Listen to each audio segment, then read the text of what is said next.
What's up, viewers?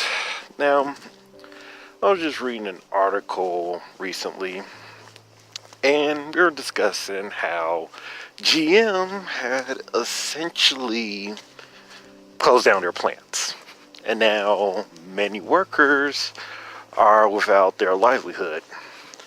And of course, the reason being, according to GM, was because of the tariffs. Now, Trump fights back and says his nonsense as he usually does. But let's try to focus on one thing, okay? Whether Trump did the tariffs or not, that was sooner or later going to be the case. Even if Hillary Clinton was president, even if Barack Obama was president, even if Marco Rubio was president, etc., etc., okay? At the end of the day, unskilled labor jobs are essentially done as a way for you to make a living. No matter what you do, and I stress this very strictly, okay, you have to put into your mind that you have to acquire capital. And the best way to do that is buy a business. This is not your grandfather's time. This is not your father's time. This is your time.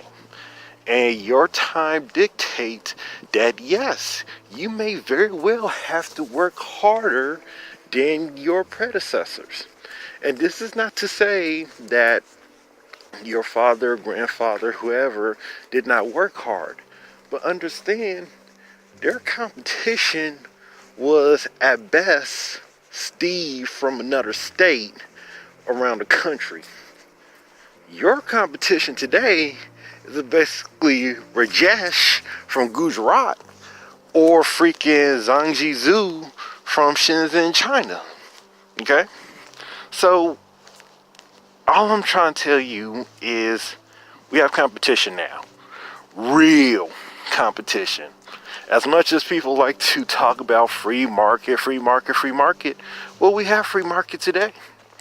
And guess what? A lot of Americans, sadly, are not used to that. And that's why a lot of Americans are, as some will say, taking some L's.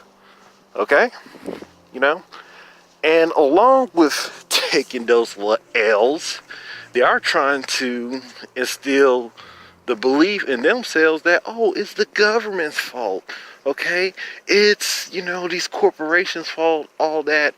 And truth be told, in the marketplace is a competition, okay? Post-World War II, United States didn't have that much competition. They had who? What? The Soviet Union, and they were still beaten down because of what the Nazis did to them. And the United States was, by itself creating all the rules that all the countries had to follow.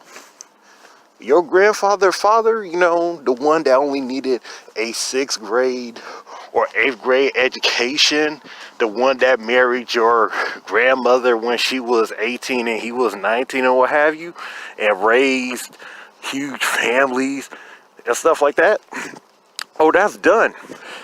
That's, if you try to do that right now, that's essentially, in many ways, child abuse in many ways. And also, what that means is that we just gonna have to level up, okay? You lose a job, you either get another one.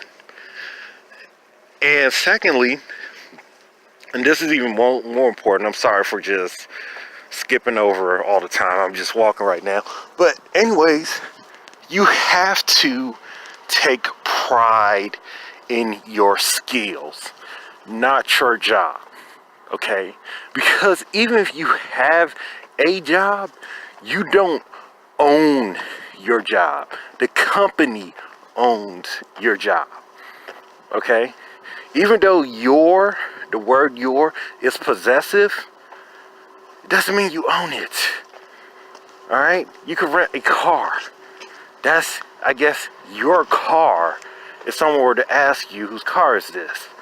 but you don't own it. If anything at all, if you can take anything from this talk I'm giving you guys, it's simple. Take pride in your skills, not your job. Jobs, typically unskilled jobs, are done. It's going to go away. And thirdly, and most importantly, simply acquire capital by way of doing business. That is all.